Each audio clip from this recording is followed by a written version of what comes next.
হে রসূল, তার কথা আল্লাহ তাআলা যথার্থই শুনেছেন যে মহিলা তার স্বামীর ব্যাপারে তোমার সাথে বাদানুবাদ করছিল এবং নিজের অসুবিধার জন্য আল্লাহর কাছেই ফরিয়াদ করে যাচ্ছিল।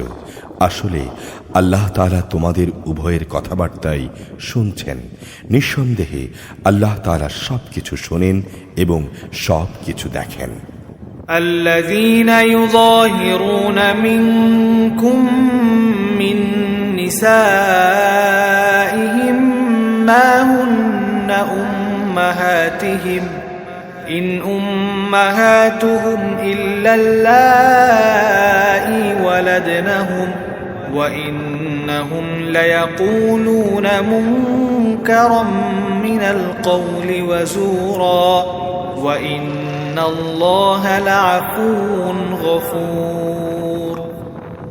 তোমাদের মধ্যে যারা তাদের মায়েদের পিঠের সাথে তুলনা করে, নিজ স্ত্রীদের সাথে জেহার করে, তাদের জেনে রাখা উচিত তাদের স্ত্রীরা কিন্তু কখনো তাদের মা নয়। মা তো হচ্ছে তারা যারা তাদের জন্ম দিয়েছে। এই কাজ করে তারা মূলত অন্যায় ও মিথ্যা কথাই বলে। তারপরও আল্লাহ তাআলা হচ্ছেন মানুষের গুনাহ মোচনকারী, পরম ক্ষমাশীল। والذين يظاهرون من نسائهم ثم يعودون لما قالوا فتحرير رقبة من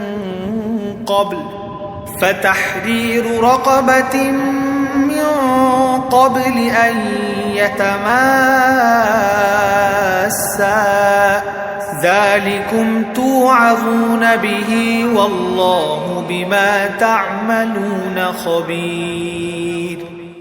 যারা এভাবে তাদের স্ত্রীদের সাথে জিহার করে অতঃপর অনুতপ্ত হয়ে যা কিছু বলে ফেলেছে তা থেকে ফিরে আসতে চায়, তাদের জন্য বিধান হচ্ছে তাদের একে অপরকে স্পর্শ করার পূর্বে একটি দাসকে মুক্তিদান করা।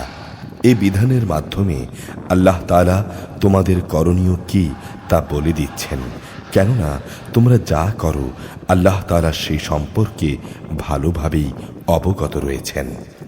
فمن لم يجد فصيام شهرين متتابعين من قبل أن يتماسا فمن لم يستطع فإطعام 60 مسكينا ذلك لتؤمنوا بالله ورسوله وتلك حدود الله وللكافرين عذاب أليم।